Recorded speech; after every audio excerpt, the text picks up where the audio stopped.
삶을 이끄시네.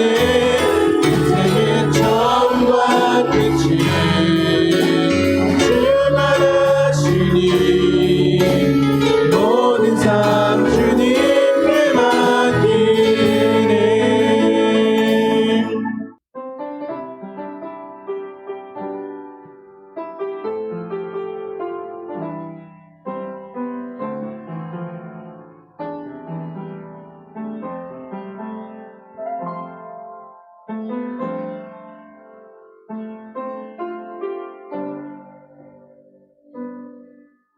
날이 저물어 갈 때, 힘들에서 걸을 때, 그때가 하나님의 때.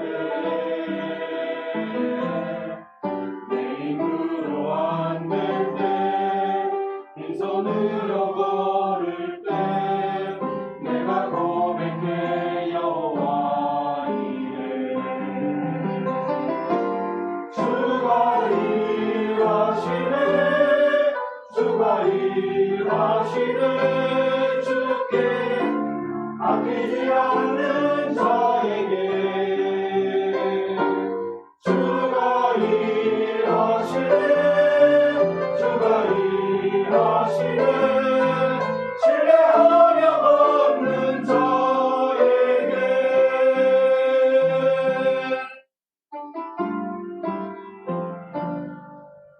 우리 모인 이곳에 주님 함께 계시네. 누리네 아버지 은혜. 젖은 떡과 물고기 내 모든 걸 드릴 때 모두 고백해 여호와 이래. 주가 일하시네. 주가 일하시네. 주께 아끼지 않는 자에게. 주가 일하시네. 주가 일하시네. 신뢰하며 걷는 자에게.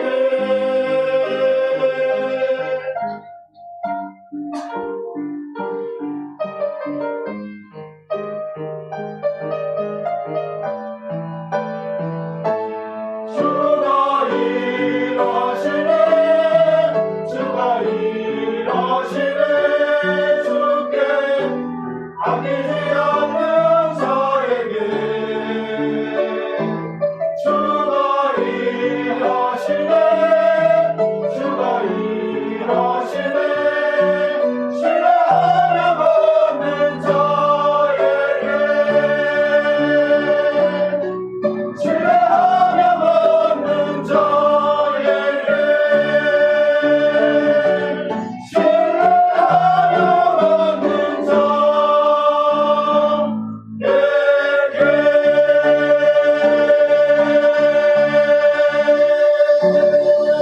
사사기 3장 7절로 14절 말씀을 가지고 악순환의 고리를 끊자, 이런 제목으로 하나님 말씀 전하겠습니다. 사사기는요, 우리가 잘 알고 있는 것처럼 여호수아 다음으로 사무엘 선지자가 나오기 전까지의 그 시대를 사사기라고 합니다. 한 300년 정도의 기간을 기록하고 있는데 많은 사사들이 등장을 합니다. 그때는 왕이 없어요. 사사가 선지자이고 사사가 제사장인 거예요. 그러다가 그 사사가 죽으면 이게 또 없어지는 거예요. 그러다 또 어떤 문제가 생기고 시련을 만나면 이스라엘이 열심을 다해 기도하면 하나님께서 또 그 다음에 사사를 세워서 그 문제를 풀어가십니다. 그런데 오늘 성경에도 보면 그 모든 문제의 시작, 하나님을 잊어버리고 가나안 토착민들이 섬기고 있는 바알과 아세라에게 마음이 뺏기는 거예요. 성경의 말씀을 보면 뭐라고 기록하냐면 그들이 하나님을 잊었다라고 말했습니다. 하나님을 잊어버리고 뭐 해요? 바알 신을 섬겼대요. 아세라 신을 섬겼대요. 여기서 궁금한 게 있지 않습니까? 도대체 바알이 뭔데? 도대체 아세라가 뭔데 선민 이스라엘의 마음을 싹 빼앗아 갔을까? 왜 이스라엘 사람들이 그 바알과 아세라만을 섬겼을까? 하나님 없는 것처럼, 하나님하고 아무 상관없는 것처럼 그렇게 살았다는 거예요. 하나님께서 어떻게 하십니까? 그렇게 하다는 그 영혼 다 잊어버릴 것 같으니까 그들에게 뭐 해요? 징계의 채찍을 드는 거예요. 7절부터 11절에는 누가 나옵니까? 구산왕 리사다임의 손에 이스라엘을 넘겼어요. 그래서 리사다임이 8년 동안 그들을 아주 혹되게 뭐예요? 점령하고 수탈하고 괴롭힙니다. 도저히 못 살 것 같으니까 이스라엘이 누구한테 기도해요? 하나님 앞에 구하는 거예요. 참 희한하죠. 왜 바알을 섬겼으면서 아세라를 섬겼으면서 그들이 하나님께 구했을까요? 그들도 안 거예요.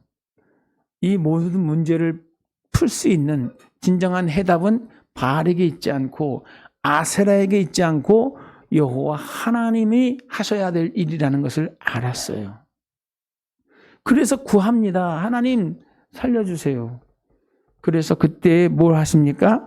여기 보면 사사를 세우시죠. 운니엘을 세워서 그들을 물리치십니다. 그런데 그렇게 평화의 시대가 오니까 다시 어떻게 돼요? 이스라엘 자손이 또 이 사사기에 가장 많이 나오는 거 또 이런 식. 아니 그렇게 당했으면 아니 그렇게 하나님 위하시는 거 알았으면 그만해야지 또 이게 참 무서운 거예요. 이 또라는 말이 뭐예요? 다시 악순환이 시작되는 거예요. 다시 그 과정이 반복되어지는 거예요. 오늘 우리에게도 똑같은 과정이 있습니다. 이스라엘도 그랬고 광야 여정 속에도 그렇고 가나안에 정착해서도 그렇고 그 과정은 여전히 변하지 않는 것 같아요. 우리 마음을 빼앗는 바알과 아세라 어떻게 해야 될까요? 그 악순환의 고리를 우리가 끊어야 어떻게 할 수 있냐면 앞으로 나갈 수 있고 변화될 수 있고 진정한 하나님의 역사와 은혜가 우리 가운데 채워질 수 있는 줄 믿습니다. 우리 안에 주님을 모시고 사는 사람들이 크리스찬이에요. 주님을 모시고 뭐 하는 거예요? 나를 구원하시고 나와 함께 하시길 기뻐하시는 나의 창조주 하나님, 나의 구원자 하나님을 뭐 하는 거예요? 우리 온 마음을 다하고 뜻을 다하고 성품을 다해서 그분을 섬기는 거예요. 이게 예배예요. 그렇게 예배하는 삶 위에 하나님께서 어떤 약속을 주셨습니까? 모든 것을 더하여 주시겠다고. 하나님이 약속하셨던 모든 은혜와 역사를 더해 주시겠다고. 그렇게 하나님과 나와의 관계가 잘 되어지면 우리가 기도하기 전에도 내가 생각하는 것 위에 더욱 넘치도록 하나님이 채우시고 붙들어 주시고 우리를 사용해 주시는 줄 믿습니다. 왜 서울대를 보내려고? 왜 하버드를 보내려고? 왜 그렇게 그러죠? 거기 나온 사람들이 잘 되니까. 거기는 인재들이 모이는 것이고 거기에 있는 사람들의 그 뭐예요? 학연, 그 줄이 기가 막히거든요. 그 멤버십을 갖고 싶어서 그 멤버가 되고 싶어서 그렇게 노력하고 그렇게 공부하는 거예요. 서울대학 안 다녀도 다른 대학 다녀도 서울대학에서 배우는 거 다 같이 배울 수 있어요. 그런데 왜 굳이 거기 안에 들어가서 그들과의 멤버십을 원하는 거예요. 그러다 보니까 그게 뭐가 됐어요? 굉장한 명예가 됐고 그게 뭐가 됐어요? 우상이 되는 거예요. 그것을 얻어야 돼. 그것을 한다고 하면 난 다 얻은 거야. 그런 생각들을 합니다. 여러분, 그러나 그게 확률적으로는 높지만 결코 그렇지는 않습니다. 모든 복은 어디로부터 온다고요? 하나님이 주셔야 그 복이 내 복이 되는 줄 믿습니다. 꼭 서울대 안 나와도 꼭 하버드까지 안 가도 성공하는 분 있어요. 누가 붙잡으시면 하나님이 붙잡고 하나님이 높여주시면, 그죠? 성경에 그러셨잖아요. 하나님이 높이시면 낮출 사람이 없고 하나님이 낮춰버리면 높일 사람이 없다는 거예요. 뿐만 아니라 하나님이 복을 주시려고 환경을 확 열어놓으면 닫을 사람이 없고 하나님이 깨달음을 주시려고 환경을 딱 닫아버리면 누구도 그 환경을 열 수 없다는 거예요. 이런 말도 있잖아요. 가난은 나라님도 구제를 못한대. 하나님께서 그렇게 사방을 딱 막고 곤고하게 하면 어쩔 수가 없다는 거예요. 성경 구약 신명기 8장 2절로 6절의 말씀을 제가 한번 잠깐 읽어드리겠습니다. 내 하나님 여호와께서 이 40년 동안에 내게 광야의 길을 걷게 하신 것을 기억하라. 이는 너를 낮추시며 너를 시험하사 내 마음이 어떠한지 그 명령을 지키는지 지키지 않는지 알려 하심이라. 너를 낮추시며 너를 줄이게 하시며 또 너도 알지 못하며 내 조상들도 알지 못하던 만나를 내게 먹이신 것은 사람이 떡으로만 사는 것이 아니요 여호와의 입에서 나오는 모든 말씀으로 사는 줄을 내게 알게 하려 하심이니라. 이 40년 동안에 내 의복이 헤어지지 아니하였고 내 발이 부르트지 아니하였느니라. 너는 사람이 그 아들을 징계함 같이 내 하나님 여호와께서 너를 징계하시는 줄 마음에 생각하고 내 하나님 여호와의 명령을 지켜 그의 길을 따라가며 그를 경외할지니라. 여러분, 애굽에서 반가워. 애굽에서 430년 동안 종살이하던 이스라엘을 구원해내셨잖아요. 그들의 목적지가 어디죠? 그들의 목적지는 가나안이었지만 사실은 가나안이 아니라 어디예요? 천국이에요. 처음 이스라엘의 조상으로 뽑혀진 아브라함, 그죠? 본토 친척 아비집을 떠나 하나님이 지시할 땅으로 갔잖아요. 그들이 본향을 꿈꿨답니다. 그 본향이 뭐예요? 자기 고향 갈대아 우르였으면 언제든지 돌아갈 수 있는 기회가 있었습니다. 그런데 그 고향 갈대아 우르가 아니라 그들은 본향을 바라봤답니다. 어디예요? 하나님이 다스리시고 통치하시는 하나님의 나라. 여러분, 출애굽의 목적은 뭐예요? 하나님을 예배하는 예배자로서의 삶을 허락하시기 위하셔서 그걸 회복하기 위하심은 뜻하였습니다. 내 백성을 보내라. 저들이 나를 섬길 것이니라. 예배를 뜻하는 거예요.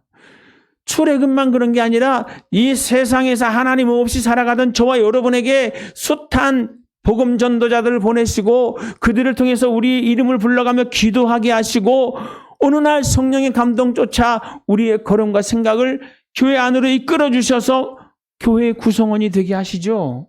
우리를 불러내신 목적이 뭘까요? 이 땅에서 하나님을 예배하는 예배자의 삶을 살게 하시려는 목적이 있습니다. 이 땅에서만일까요? 아닙니다. 최종 목적지가 있어요. 뭐예요? 하나님의 나라에서 하나님의 형상과 모양대로 지음받은 하나님의 사람들이 영원 무궁하도록 하나님과 함께 예배자의 삶을 살아가는 것을 하나님은 목표로 하고 있습니다. 뿐만 아니라 그 은혜를 받은 저와 여러분도 늘 그것을 꿈꾸면서 살아가야 될 줄 믿습니다. 바울이 그랬어요. 자기는 뭔가 이뤘다 생각하지 않고 잡았다고 생각하지도 않고 오직 뒤에 일들은 다 잊어버리고 한 가지 오직 위에서 부르시는 그 하나님의 부르심의 상을 향하여 오늘도 주어진 삶의 현장 가운데 다름질한다. 여러분, 우리의 목적지가 있습니다. 인생에 왜 먹고 마시고 열심히 돈 벌고 사회생활하면서 직장생활하면서 이렇게 노력하느냐? 부자 되려고요? 성공하려고요? 그게 여러분의 목표가 되면 안 돼요. 저와 여러분은 뭐가 목표입니까? 하나님이 우리를 위해 준비하신 천국에서 영생 복락을 누리며 하나님과 함께 사는 그 삶을 꿈꾸는 저와 여러분 되시길 주의 이름으로 축복합니다. 그걸 잊어버리면 이 세상이 커 보이는 거예요. 이 세상이 중요해지는 거예요. 오늘 이스라엘이 악순환을 한다 그러잖아요. 무슨 악순환이요? 계속 바알 앞에 다시 무릎 꿇고 계속 아세라를 섬기고. 그게 뭘까요? 풍요예요, 풍요. 바알은 풍요의 신입니다. 더 많이 갖기를 원하고 더 많이 누리기 원하는 이러한 생각. 지금 우리 사회 속에서도 똑같은 이름만 달라졌지 여전히 우리의 마음을 빼앗고 도적질하는 바알과 아세라가 판을 치고 있습니다. 근데 우리가 거기에 속는 거예요. 속지 말으라고, 형제들아 속지 말으라고 계속 말씀을 하시는데 우리는 믿음 안에 있으면서도 그렇게 뒤섞여가지고 요한계시록 3장에 보면 에베소 교회 성도들에게 하나님께서 사도 요한을 통해 말씀하시는 게 뭐죠? 내가 너희 행위를 안다. 열심히 있던 너희들 그 모습을 내가 아는데 내가 한 가지 책망할 것이 있는데 뭐예요? 처음 사랑을 잊었다. 덥게 하든지 차게 하든지 결정해라. 이건 더운 것도 아니고 찬 것도 아니고 미지근해서 어떻게 한대요? 내치고 싶다고 그러잖아요. 여러분, 그러면 어떻게 되는 거예요? 하나님이 오래 참으시죠. 우리 하나님 참 좋으신 하나님이십니다. 오래 참으세요. 그러나 끝까지 참으시는 분은 아니세요. 뭐 하세요? 사랑의 하나님으로 오래 참으시지만 공의의 하나님으로 그 모든 범죄에 대해서 심판하시는 하나님이십니다. 그러면 심판받고 나면 어떻게 해요? 천부여 의지 없어 손들고 옵니다. 주 나를 박대하시면 나 어디가 오리까? 이렇게 애통하는 심령이 되는 거예요. 그러면 하나님은 또 그러한 모습을 배척하지 않으시고 잘 왔다. 그래, 이렇게 다시 시작하면 되지. 이전 일은 다 지난 것이고 이제 다시 시작하자. 이렇게 받아주시는 거예요. 그런데 이게 뭐예요? 반복이 되면 더 앞으로 못 나가는 거예요. 하나님은 저와 여러분을 통해서 더 큰 일들을 계획하시고 계실 거예요. 우리를 위해 준비해 놓으신 복도 있을 거예요. 그런데 우리가 살고 있는 삶의 현장 가운데서 그 바운더리를 벗어나지 못하는 거예요. 그 울타리를 벗어나지 못하는 거예요. 그 너머의 세계를 보지 못하는 거예요. 여러분, 옆 사람하고 비교하지 마세요. 지금 대한민국에 살고 있는, 이 부천시에 살고 있는 이웃들과 비교하지 마세요. 우리와 함께 하신 우리 하나님은 그 모든 이들을 초월하십니다. 그 하나님은 우리를 통해서 그들을 초월해서 하나님의 큰 일들을 하기 원하시는 줄 믿으시기 바랍니다. 언젠가 그 오륜교회 다니엘 기도회를 통해서 제가 은혜 받은 한 분이 계세요. 평범한 가정주부로서의 삶을 살다가 하나님 앞에 사명을 받고 그러면 나는 어떻게 해야 그 사명을 이룰 수 있을까 기도하며 찾는데 그 우물한 개구리의 삶이 아니라 새로운 세계를 열어가는 삶이었어요. 그분이 가정주부로서 뭐 하는 사람이냐면 밥 잘하는 아줌마였습니다. 근데 기도하는 가운데 소망을 주셔서 시작한 일이 뭐예요? 죽 쓰는 아줌마가 됐어요. 그분이 본죽 대표예요. 지금 대한민국의 모든 종합병원 앞에 본죽집이 있고 모든 그 인터넷 배달업에 본죽집이 다 연결이 되어 있습니다. 아니 그냥 죽 맛있게 끓이던 아줌마가 기도하고 하나님 주신 소망을 가지고 그 자기의 우물을 벗어난 거예요. 자기 울타리를 벗어난 거예요. 부자가 됐나요? 맞아요. 큰 부자가 됐는데 큰 부자가 돼서 하나님 기뻐하시는 엄청난 일들을 하는 거예요.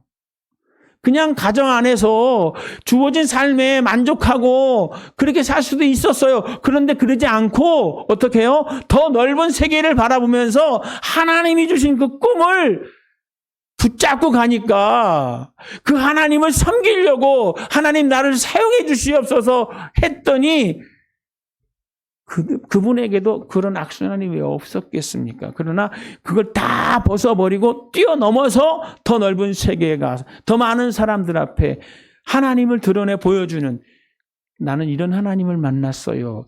나의 하나님은 이런 하나님이에요. 라고 간증하는 위대한 뭐가 됐어요? 복음 전도자가 됐다는 거예요. 오늘 이스라엘 사람들이 사사기를 통해서 배웠던 그 하나님, 그들을 그냥 구원해냈으니까 바로 아니에요. 그들이 진정으로 하나님을 느끼기를 원하셨고, 그들이 진심으로 하나님을 체험하면서 마음을 다하고 뜻을 다하고 성품을 다해서 그 하나님의 하신 일들을 찬양하고 예배하기를 원하셨어요. 그래서 느끼도록 깨닫게 해주시려고 광야의 과정을 만드셨고, 오늘 하나님이 사람을 로봇처럼 만들지 않고 인공지능을 넣어서 딱 프로그래머화시키지 아니하고 어떻게 했습니까? 사람의 자아를 집어넣어서, 그럼에도 불구하고 세상에 좋은 것들 많은데 그것보다도 하나님 더 사랑하고, 세상에 즐거운 일 많지만 그것보다 하나님 예배하는 것으로 나의 즐거움을 삼으려고 노력하는 이러한 마음의 결단을 통해서 하나님이 영광 받으시는 줄 믿습니다. 그리고 성경을 읽으면서 예수님께서 가장 많이 하셨던 말씀, 예수님이 가장 중요시 여겼던 그 핵심 가치가 뭐라고 생각을 하십니까?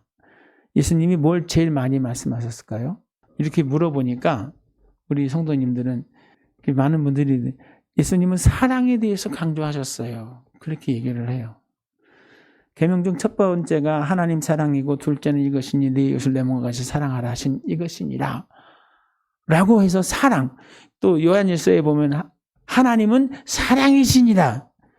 여러분, 성경을 읽으면서 예수님이 뭘 강조하셨는가, 가장 많이 하신 말씀이 뭔가 한번 좀 고민해 보시고 찾아보시기 바랍니다. 예수님은 무슨 얘기를 가장 많이 하셨냐면 하나님의 나라에 대한 얘기를 제일 많이 하셨어요.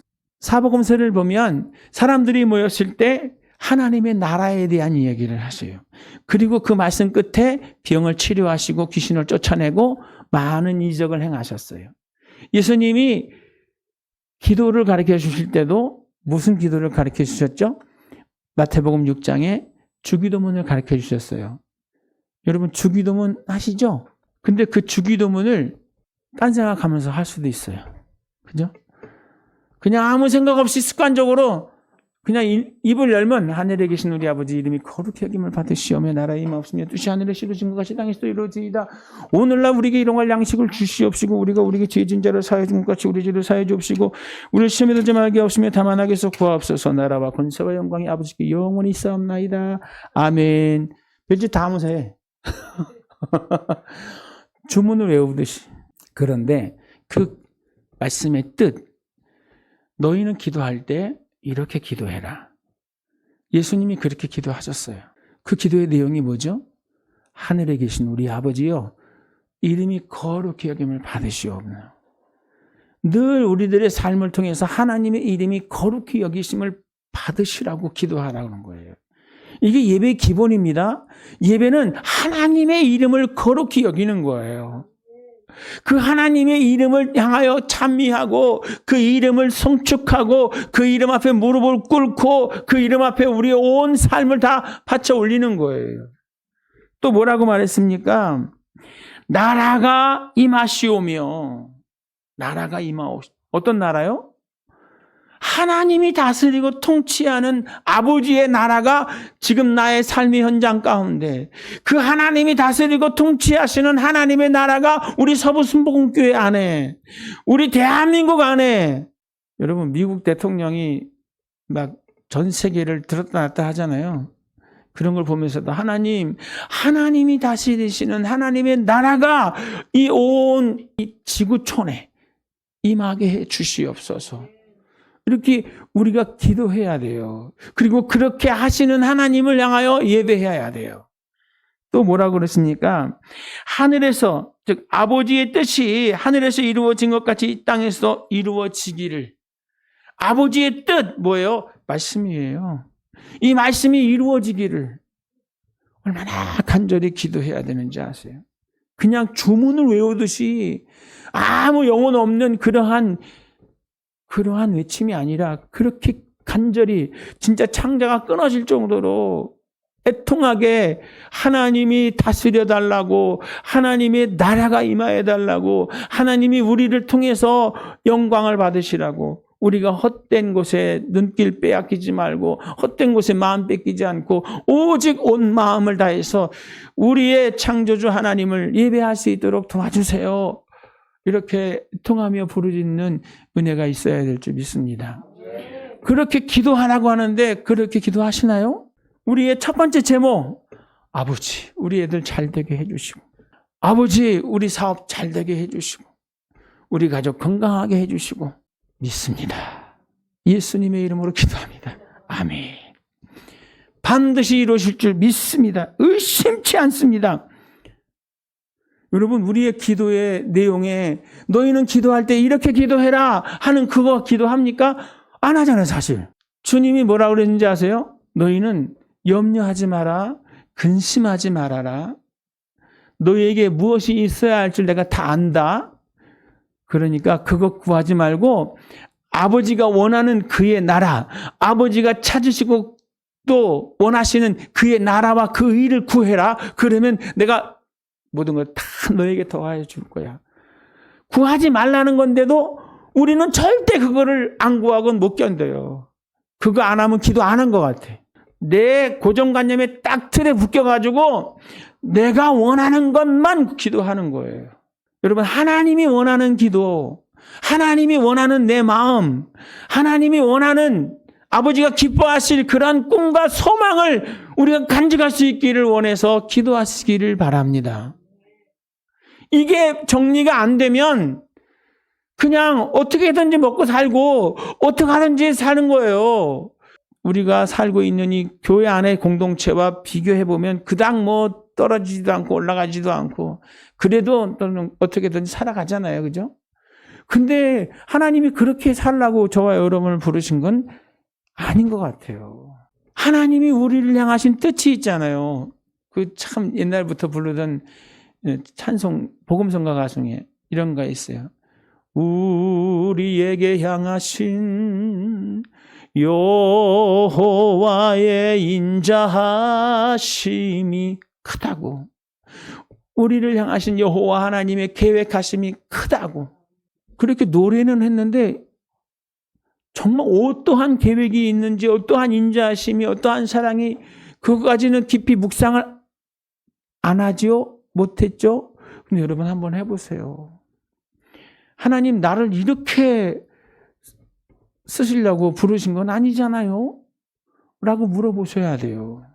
그거 안 물어보고 그냥 주어진 삶의 현장 가운데서 계속 한다고 하면은 오늘 사사기에 이스라엘 백성하고 다를 거 하나도 없습니다. 사사기를 읽으면요, 아까 말했어요. 또 계속 반복되잖아요.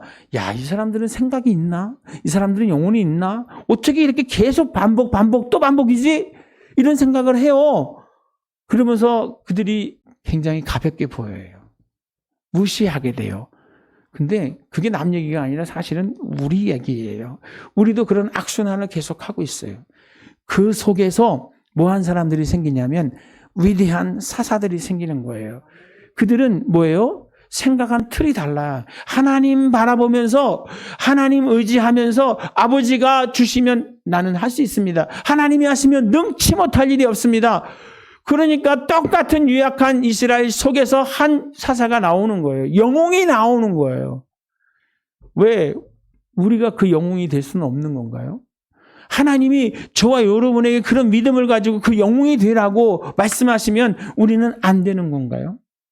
여러분, 우리도 할 수 있습니다. 하나님이 하시면 우리도 그러한 위대한 사사가 될 수 있는 거고, 교회를 세울 수 있는 위대한 일꾼이 될 수 있는 거고, 대한민국을 살릴 수 있는 위대한 영향력 있는 성도가 될 수 있는 줄 믿습니다. 7절을 한번 제가 읽어드릴게요. 이스라엘 자손이 여호와의 목전에 악을 행하여 자기들의 하나님 여호와를 잊어버리고 바알들과 아세라를 섬긴지라. 항상 때마다 시마다 하나님이 나와 함께 하십니다. 지금 내가 누구 앞에 서 있는 거예요? 하나님의 면전 앞에서 서 있는 거예요. 여러분이 지금 하나님이 여러분을 보고 계신 거예요. 하나님이 여러분의 그 말을 다 듣고 계신 거예요. 우리 입의 말이 하나님 앞에 들려집니다. 주님이 다 귀를 기울이시고 들으시잖아요. 절대로 망했다 이러지 말고 하나님이 하셔야 될 것 같습니다. 지금은 하나님이 일할 시간입니다. 제가 아무리 해봐도 안 되는데 주의 손이 필요합니다. 주님 손을 얹어주시지요. 이렇게 긍정의 믿음을 가지고 하나님께 나아가게 되시기를 바랍니다. 제가요 1985년도에 그 신학교에 입학을 했거든요. 근데 85년도에 신학교에 입학하기 전에 뭐 했냐면 삼성전자 신촌 대리점에서 일했습니다. 낮에는 일하고 퇴근하면 야간 신학교를 다녔어요. 고등학교 갓 졸업한 사람이 뭐 할 게 있겠어요, 그죠? 노가다 하는 거지. 전자의 제품들은 그렇게 퀄리티가 높지 않았어요. 그래서 창고마다 이 물건들이 막 쌓여 있는데 나갔다가 판매됐다가 반품되는 것도 많고. 근데 지금 우리가 가지고 있는 삼성전자의 제품들은 어떨까요? 기가 막혀요. 전 세계와 어깨를 나란히 하고 세계에서 판매량 1, 2위를 다투는 그런 기업이 됐습니다. 근데 여기에 뭔가 계기가 있었어요. 삼성전자가 그 악순환의 고리를 끊고 정말 변화와 개혁을 이뤄내는 계기가 있었습니다. 그 이야기를 잠깐 드리고 싶어요.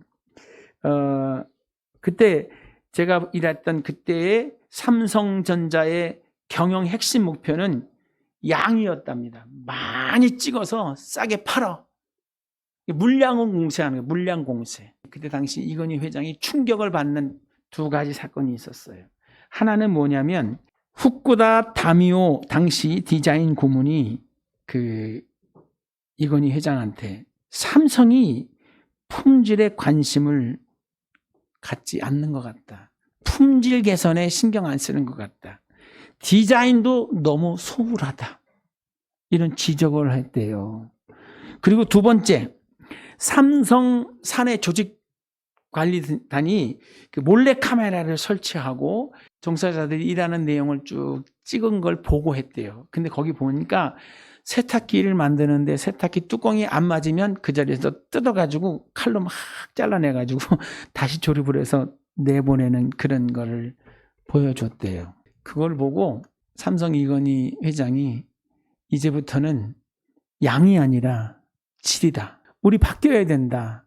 그러면서 대충 만들었던 그 모든 불량품 1995년 그 경북 구미에 있는 삼성전자 공장 마당에다 다 쌓아놨대요.